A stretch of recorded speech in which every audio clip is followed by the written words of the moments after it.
தகவல் அறிவு உரிமை சட்டம் வரத்துக்கு முன்னாடியே ஒவ்வொரு கோரிக்கைக்கான பதிலை பெறுவதற்கு போராட்டம் செய்ய வேண்டிய கட்டாயம் இருந்தது. ஒரு சின்ன சின்ன கோரிக்கைகளை முன்வைத்தாலும் சரி, பெரிய கோரிக்கைகளை முன்வைத்தாலும் சரி, அரசாங்க அதிகாரியிலிருந்து அரசாங்கத்திலிருந்து ஒரு சின்ன பதிலை வாங்கறதுக்கு உங்களுடைய மனு கிடைக்கப்பெற்றது, அதன் மீது நடவடிக்கை எடுக்கின்றோம், உங்கள் கோரிக்கை மீது நடவடிக்கை எடுப்பதில் இந்த சிக்கல் இருக்கின்றது, உங்கள் கோரிக்கையின் மீது நடவடிக்கை எடுக்க முடியாது, உங்கள் கோரிக்கை சட்டப்படி வழி இல்லாதது, இந்த மாதிரி ஏதாச்சும் ஒரு மொக்க பதில வாங்கறதுக்கு கூட தகவல் அறிவு உரிமை சட்டம் வரத்துக்கு முன்னாடி மக்களை திரட்டி போராட்டம் செய்ய வேண்டிய கட்டாயம் சமூக ஆர்வலர்களுக்கு, சங்கங்களுக்கு, தொழிற்சங்கங்களுக்கு, பொது இயக்கங்களுக்கு இருந்தது. தகவல் அறிவு உரிமை சட்டம் வந்த பிறகு ஒரு 10 ரூபாயில ஒரு சட்ட போராட்டத்தை நடத்தக்கூடிய சூழல் இருக்கின்றது. ஒரு 100 பேர்த்த 50 பேர்த்த கூட்டிட்டு போய் அரசு அலுவலகத்துக்கு முன்னாடி கோரிக்கை வைத்து ஒரு சின்ன பதில வாங்கக்கூடிய சூழல் தகவல் அறிவு உரிமை சட்டம் வரத்துக்கு முன்னாடி இருந்தது. இன்னைக்கு ஒரு 10 ரூபாய் கோர்ட் ஃபீஸ் ஸ்டாம்ப் ஓட்டி இந்த மாதிரி ஒரு கோரிக்கைக்கு உங்களுடைய பதில் என்னன்னு கேட்கல, உங்களுடைய இந்த கோரிக்கைக்கான நிலைப்பாடு என்னன்னு அரசாங்கத்திற்கு கேட்கல, அரசாங்கம், அரசு அதிகாரிகள் பதில் சொல்ல வேண்டிய இடத்துக்கு வந்துட்டாங்க. தகவல் அறிவு உரிமை சட்டம் மக்களை திரட்டாமல் தனி மனிதர்கள் நடத்தக்கூடிய போராட்டமாக இன்றைக்கு நடந்து கொண்டிருக்கின்றது. அந்த வகையில எப்படி தகவல் அறிவு உரிமை சட்டத்துல எப்படி பொதுமக்களுடைய பிரச்சனைகளை போராட்ட வடிவமா மாத்துறது அப்படிங்கிற தொடர்பை இன்னைக்கு பார்க்க போறோம். ஒரு எடுத்துக்காட்டோட பார்க்க போறோம். இப்ப ராசிபுரம் நகரத்துல ஒரு ஏரி இருக்கின்றது. 86 ஏக்கர் ஏரி காணாமல் போய்விட்டது. வரைபடத்தில் ஏரி இருக்கின்றது, ஏரிக்கு கரை மட்டும் இருக்கின்றது, ஆனால் ஏரி இல்லை, ஆக்கிரமிப்பில் இருக்கின்றது. இந்த ஏரியினுடைய ஆக்கிரமிப்பை அகற்ற வேண்டும், ஆக்கிரமித்தவர்கள் மீது நடவடிக்கை எடுக்க வேண்டும், ஆக்கிரமிப்புக்கு உடந்தையாக இருந்த அரசு அதிகாரிகள் மீது நடவடிக்கை எடுக்க வேண்டும். இது நம்முடைய கோரிக்கை. இதை ஒரு போராட்டமாக தகவல் அறிவு சட்டத்தின்படி எப்படி போராட்டமாக நடத்துவது, சட்டப்படி மக்களை திரட்டாமல் பேப்பரில் மட்டும் கோப்பு வடிவத்தில் எப்படி போராட்டம் நடத்துவது அப்படிங்கறத பார்க்க போறோம்.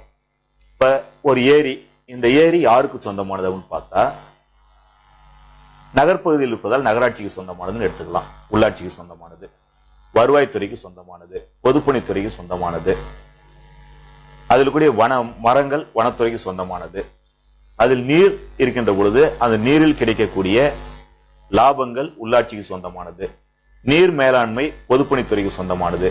இப்படி ஒரு ஏரி நீர்பிடிப்பு பகுதி பல்வேறு அரசு துறைகளுக்கு பாதிக்கப்பட்டதாக இருக்கும்.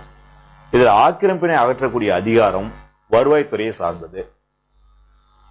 இப்ப இந்த ஆக்கிரமிப்பு தொடர்பா நம்ம 3 விஷயங்களை முன் வச்சு இப்ப ஒரு சட்டப்படியான போராட்டத்தை எப்படி நடத்துதுன்னு பார்க்க போறோம். முதல்ல இந்த ஆக்கிரமிப்பை அகற்றுவதற்கான நடவடிக்கை எடுப்பது. இந்த நடவடிக்கை எடுக்கக்கூடிய அதிகாரம் யாருக்குன்னு பார்க்கல, முதல் அதிகாரம் வட்டாட்சியருக்கு இருக்கின்றது. இப்படி ஒரு ஆக்கிரமிப்பு இருக்கு என்கின்ற செய்தியை வருவாய்த்துறைக்கு, வட்டாட்சியருக்கு சொல்ல வேண்டிய கடமை கிராம நிர்வாக அலுவலருக்கும், வருவாய் ஆய்வாளருக்கும், மண்டல துணை வட்டாட்சியருக்கும் இருக்கின்றது. இவர்கள் களத்தில் இருக்கக்கூடிய அதிகாரிகள். உள்ளாட்சியை பொறுத்தவரை நகராட்சியினுடைய ஆணையாளருக்கு இருக்கின்றது. பொதுப்பணித்துறையினுடைய பொறியாளருக்கு, உதவி பொறியாளருக்கு இருக்கின்றது. இப்ப இவங்களையெல்லாம் நாம சட்டப்படி வம்பிலுக்கு போறோம். எப்படி அப்படின்னு பார்க்கல, இவர்களுக்கு எல்லாரும் கோரிக்கை மனு அனுப்ப போறீங்க.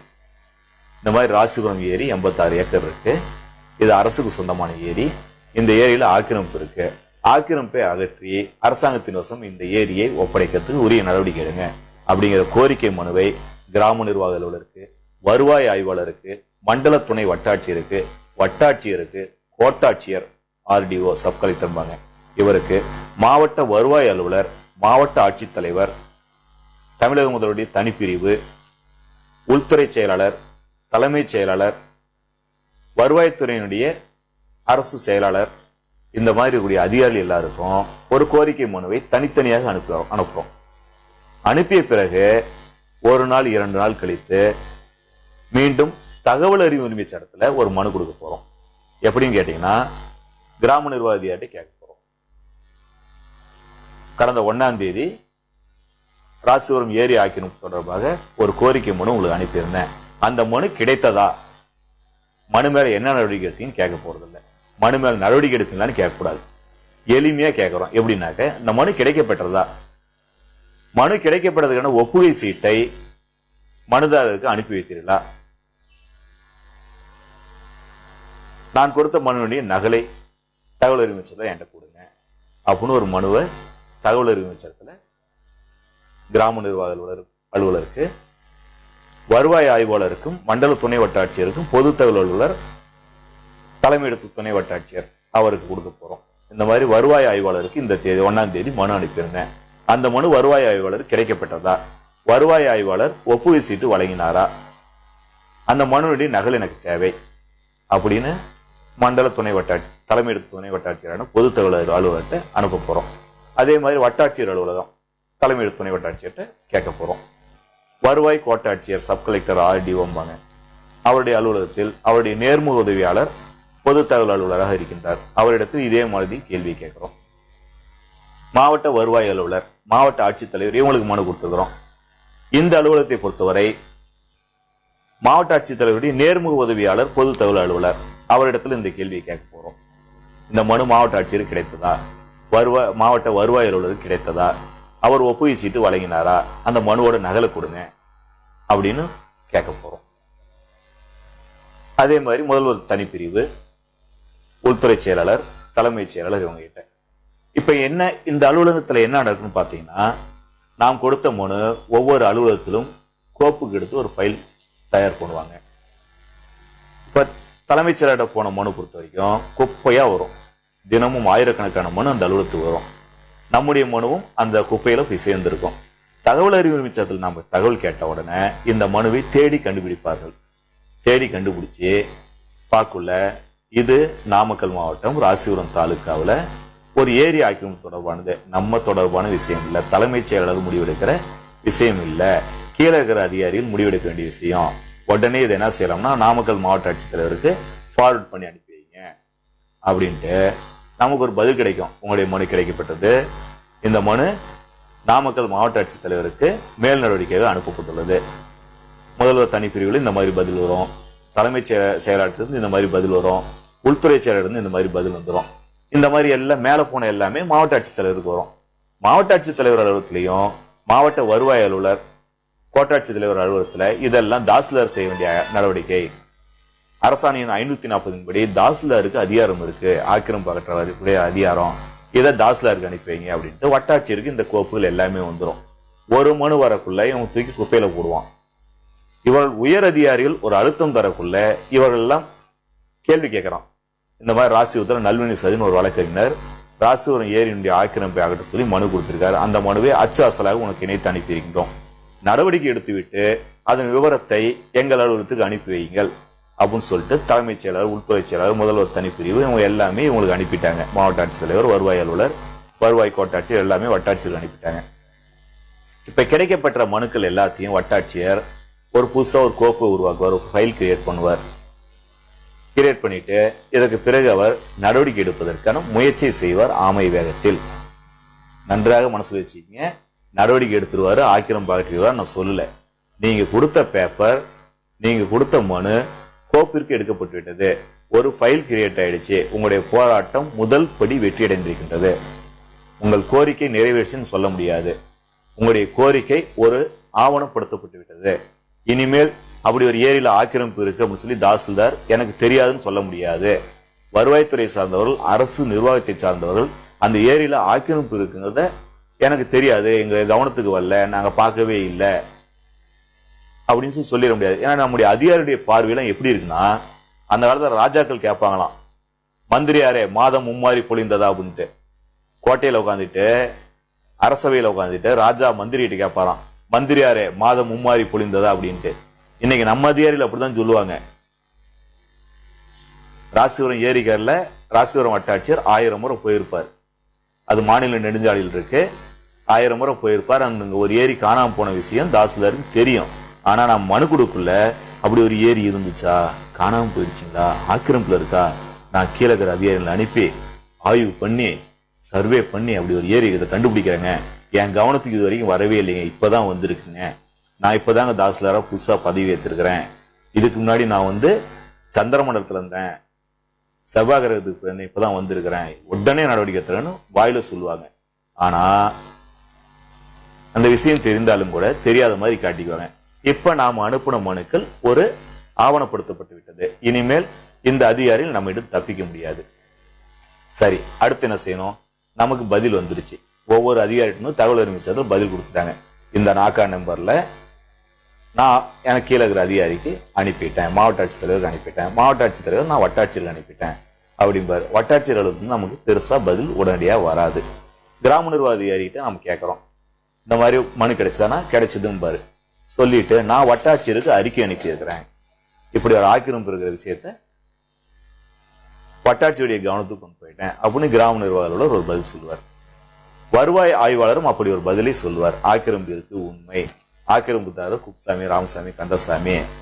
ராமசாமி தென்னமரம் வச்சு ஆக்கிரமிப்பு பண்ணிருக்காரு, கந்தசாமி சோளம் போட்டு ஆக்கிரமிப்பு செஞ்சிருக்காரு, குப்புசாமி கிணறு வெட்டி ஆக்கிரமிச்சிருக்காரு அப்படிங்கிற பதில கிராம நிர்வாக அலுவலர், வருவாய் ஆய்வாளர், மண்டல துணை வட்டாட்சியர், ஜோனல் டிடி இவங்க நமக்கு பதிலா கொடுத்துருவாங்க.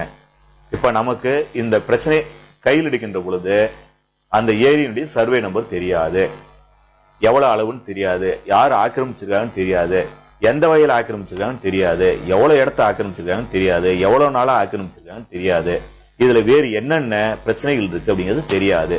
இப்ப நம்ம சாதாரண ஒரு கோரிக்கை மனு 4 வரியில கொடுத்தோம். நாமக்கல் மாவட்டம், ராசிபுரம் வட்டம், ராசிபுரம் டவுன்ல சேலம் ரோடு ஏரிக்கரையில ராசிபுரம் ஏரின்னு ஒரு ஏரி 86 ஏக்கர்ல இருந்துச்சு, ஆக்கிரமிச்சிட்டாங்க, ஆக்கிரமிப்பை அகற்றி கொடுங்க அப்படின்னு ஒரு மனு கொடுத்தோம். இந்த மனுவை கொடுத்து தகவல் அறிவு நிறுவனத்துல மனு கிடைச்சதான்னு கேட்ட உடனே நமக்கு இவ்வளவு விவரங்கள் கிடைச்சிருச்சு. கிடைச்ச பிறகு அடுத்த கட்டம் நாம கோரிக்கை வைக்க போறோம். இந்த ஆக்கிரமிப்பிற்கு காரணமாக இருந்த அதிகாரிகள் மீது துறை ரீதியான நடவடிக்கை எடுங்க. இப்ப அடுத்த தலைவலியை அதிகாரிகளுக்கு உருவாக்கி விட்டோம். இந்த ஆக்கிரமிப்பு காரணமானவர்கள் யார்? வருவாய்த்துறை சார்ந்தவர்கள், உள்ளாட்சித்துறையை சார்ந்தவர்கள், ஆக்கிரமிப்பை அகற்ற வேண்டிய கண்காணிக்க வேண்டிய பொறுப்பில் உள்ள அதிகாரிகள் யார் யாரோ அவர்கள் எல்லாம் துறை ரீதியான ஒழுங்கு நடவடிக்கைக்கு உள்ளாக வேண்டிய குற்றவாளிகளாக மாறிவிடுகின்றார்கள். இவர்கள் மீது நடவடிக்கை எடுக்கிற கோரிக்கையை இவர்களுக்கு யார் சம்பளம் கொடுக்கின்றார்களோ அவர்கள் மத்தியில் வைக்கின்றோம். தாசில்தாருக்கு யார் சம்பளம் தராங்க? மாவட்ட ஆட்சித்தலைவர். இவரை கண்காணிக்க வேண்டிய அதிகாரி யார்? கிராம நிர்வாக அலுவலரை, வருவாய் ஆய்வாளரை, மண்டல துணை வட்டாட்சியரை. வட்டாட்சியரை கண்காணிக்க வேண்டிய கடமை ஆர்டிஓ, வருவாய் கோட்டாட்சியர், சப் கலெக்டருக்கு இருக்கு. இவர்களை கண்காணிக்க வேண்டிய கடமை மாவட்ட வருவாய் ஆய்வாளருக்கு, மாவட்ட ஆட்சித்தலைவருக்கும் இருக்கின்றது. இவர்களை எல்லாம் கண்காணிக்க வேண்டிய கடமை தலைமைச் செயலாளருக்கு, உள்துறை செயலாளருக்கு, வருவாய்த்துறை செயலாளருக்கு இருக்கின்றது. சட்டம் ஒழுங்கு சம்பந்தப்பட்டதுனால உள்துறை செயலாளருக்கும் இருக்கின்றது. இப்ப இவங்க எல்லாம் கேட்கிறோம், இந்த மாதிரி ஏரி ஒண்ணு ஆக்கிரமிக்கப்பட்டிருக்கு, ஆக்கிரமிப்பு காரணமான ராசிபுரம் வட்டாட்சியர், ராசிபுரம் மண்டல துணை வட்டாட்சியர், ராசிபுரம் வருவாய் ஆய்வாளர், ராசிபுரம் கிராம நிர்வாக அலுவலர் இவர்கள் மீது துறை ரீதியான ஒழுங்கு நடவடிக்கை எடுங்க அப்படிங்கிற ஒரு கோரிக்கையை மனுவா வைக்கிறோம். வச்சுட்டு இந்த மனு மேல என்ன நடவடிக்கை எடுத்தீங்கன்னு கேட்கக்கூடாது. மீண்டும் இந்த மனு கிடைச்சதா, இந்த மனு கிடைச்சதுக்கு ஒப்புகை சீட்டு கொடுத்தியா, அந்த மனுவை எனக்கு ஒரு காப்பி கொடு, நான் கொடுத்த மனுவே எனக்கு ஒரு காப்பி கொடு அப்படின்னு கேட்கல. இவர்கள் ஐயோ நான் தப்பிச்சுக்கிறேன் அப்படின்ட்டு யார் பே மாஸ்டரோ, யார் சம்பளம் தரக்கூடிய அதிகாரியோ, யார் ஒழுங்கு நடவடிக்கை எடுக்க வேண்டிய கடமை உள்ளவரோ அவருக்கு இந்த மனுவெல்லாம் அனுப்பி வச்சிருவாங்க. அங்கு ஒரு கோப்பு ரெடி ஆயிடுச்சு. இன்னொரு பக்கத்துல அரசாணை எண் 540 இந்த ஏரி ஆக்கிரமிப்பை அகற்ற கோரி வட்டாட்சியரிடம் மனு கொடுக்கின்றோம். அந்த மனு மீது வட்டாட்சியர் 90 நாட்களில் நடவடிக்கை எடுக்க வேண்டும். மனுவை பதிவஞ்சல் அனுப்பிட்டு ஒரு 2 நாள் கழிச்சு வட்டாட்சியர்கிட்ட தகவல் அறிவு நிச்சயத்துல வட்டாட்சியர் அலுவலகத்திலேயே மண்டல துணை வட்டாட்சியர்கிட்ட, தலைமையிடத்து துணை வட்டாட்சியரான பொது தகவல் அதிகாரிகிட்ட ஒரு கோரிக்கை மனு வைக்கிறோம். தகவல் அறிவு நிச்சயத்துல இந்த மாதிரி அரசாணை எண் 540 ராசிபுரம் வட்டாட்சியருக்கு பதிவஞ்சல்ல மனு அனுப்புனேன், அந்த மனு வட்டாட்சியர் கிடைக்கப்பட்டதா, அந்த மனுவிற்கு ஒப்புகை சீட்டை வட்டாட்சியர் வழங்கி இருக்கின்றாரா, அந்த மனுவின் ஜெராக்ஸ் நகல் வந்து கொடுங்க அப்படின்னு கேட்கல. இந்த மனு அரசாணை எண் 540 வழக்காக எடுக்கப்படும். அந்த விவரம் வழக்கு எண் விவரம் நமக்கு கொடுக்கப்படும். இப்ப நம்ம என்ன பண்ணிருக்கிறோம்? அரசு ஆக்கிரமிப்பு அகற்ற கோரி ஒரு மனு கொடுத்திருக்கிறோம். யாருக்கு? கிராம நிர்வாக அதிகாரிட்டு முதலமைச்சர் தனிப்பிரிவு வரைக்கும் அனுப்பியிருக்கிறோம். எல்லா இடத்துலையும் தகவல் நிச்சயத்தில் வச்சு இது எல்லாமே வட்டாட்சியர்கிட்ட வந்துருச்சு. தப்பு பண்ண அதிகாரிகள் மேல ஒழுங்கு நடவடிக்கை சொல்லி மனு கொடுத்தோம். இது மாவட்ட ஆட்சித்தலைவர் வந்துருச்சு. அரசாணை 540 ஆக்கிரமிப்பு அகற்ற கோரி மனு கொடுத்தோம். அது வட்டாட்சியருடைய மேசையில ஒரு வழக்காக இருக்கின்றது. இப்ப அதிகாரிகளுக்கு ஒரு மிகப்பெரிய நெருக்கடி உருவாகிறது. என்ன செய்வாங்க? அரசாணையின் 540 வட்டாட்சியருக்கு அதிகாரம் இருக்கு, ஆக்கிரமிப்பு அகற்றக்கூடிய அதிகாரம். அவர் 6A நோட்டீஸ் கொடுப்பார், 7A நோட்டீஸ் கொடுப்பார், ஆக்கிரமிப்பு அகற்றுவதற்கான முயற்சியை மேற்கொள்வதாக காட்டுவார். ஆக்கிரமிப்பாளர்களை கூப்பிட்டு கோர்ட்ல போய் ஒரு வழக்க போடுங்க, இல்லைன்னா நான் அரசாணையின் 540 உங்க மேல நடவடிக்கை எடுக்க வேண்டியதா இருக்கும், நான் ஒரு நோட்டீஸ் கொடுக்குறேன், நீங்க கோர்ட்டுக்கு போங்க, கோர்ட்ல வழக்கு பெண்டிங் இருக்குன்னு சொல்லிட்டு நான் இந்த கோப்பை மூட்டை கட்டி வச்சிடுறேன், எங்க மேல டிபார்ட்மெண்ட் ஆக்ஷன் சொல்லி வக்கீல் பெட்டிஷன் கொடுத்திருக்காரு, எங்களையே காப்பாத்துங்க அப்படின்னு குற்றவாளி கிட்ட போய் அரசதிகள் கால் உழுவாங்க. அவர் நீதிமன்றத்துக்கு போவார். நீதிமன்றம் இந்த விஷயத்தில் எங்களுக்கு தலையிடுவதற்கு அதிகாரம் இல்லை அப்படிங்கிற பதில அவங்களுக்கு சொல்லும். எது எப்படி வந்தாலும் தெருவில் இறங்கி போராட்டம் செய்ய வேண்டிய கடமையை சமூக ஆர்வலர்கள், உள்ளூர் இயக்கங்கள் கடமையை செய்யணுங்கிற அவசியம் இல்லை, போராட்டம் பண்ணுங்கிற அவசியம் இல்லை. ஒரு சாதாரண கோரிக்கை மனு வச்சுட்டு தகவல் உரிமை சட்டத்தில் அந்த மனுவை கேட்கின்ற பொழுது, அழுத்தம் கொடுக்கின்ற பொழுது அந்த மனு கோப்பு வடிவம் பெறுகின்றது. ஒரு போராட்டம் செய்து நாங்கள் ஆக்கிரமிப்பை அகற்றுகின்றோம் அப்படிங்கிற முடிவுக்கு அரசு அதிகாரிகள் வர வைக்க வேண்டிய, அழுத்தம் கொடுக்க வேண்டிய விஷயத்தை உட்கார்ந்த இடத்துல ஒரு தனி மனிதன் தகவல் உரிமை சட்டத்துல மனு கொடுப்பதன் மூலமாகவும், கோரிக்கை மனு வைத்துவிட்டு அந்த கோரிக்கை மனுவை தகவல் உரிமை சட்டத்துல பின்தொடர்வதன் மூலமாகவும் மக்களை திரட்டி போராட வேண்டிய போராட்டத்தை சட்டப்படி சட்ட போராட்டமாக நடத்தலாம். பொதுமக்களை திரட்டி போராடுகின்ற பொழுது கிடைக்கக்கூடிய பதில் தகவல் உரிமை சட்டத்தில் நமக்கு கிடைக்கின்றது. ஒரு 100 பேர் போய் ஒரு அரசு அலுவலகத்துக்கு முன்னாடி போராட்டம் செய்ய வேண்டிய விஷயத்தை வெறும் 10 ரூபாயில் ஒரு தனி மனிதனால் நடத்துவதற்கு இன்றைக்கு இடம் இருக்கின்றது. முயற்சி செய்யுங்கள். உங்களுடைய கோரிக்கை முழுமையாக வெற்றி பெறும் என்று சொல்ல முடியாது, ஆனால் உங்களுடைய கோரிக்கை ஒரு படி மேலே சென்று வெற்றி பெறும். அடுத்தடுத்த படிகளுக்கு செல்கின்ற போது கடைசி வெற்றி படியில் நீங்கள் நிச்சயமாக நிற்பீர்கள். உங்களுடைய நியாயமான கோரிக்கை வெற்றி பெறும். போராட்ட களத்திற்கு செல்ல வேண்டிய பொதுமக்கள், போராட்ட களத்திற்கு செல்ல வேண்டிய சமூக ஆர்வலர்கள், பொது அமைப்புகள் தகவல் உரிமை சட்டத்தை பயன்படுத்துங்கள். உங்களுடைய கோரிக்கைகளை அடுத்த கட்டத்தை நோக்கி நகர்த்துவதற்கான வாய்ப்பு உங்களுக்கு கிடைக்கும். நன்றி, வணக்கம்.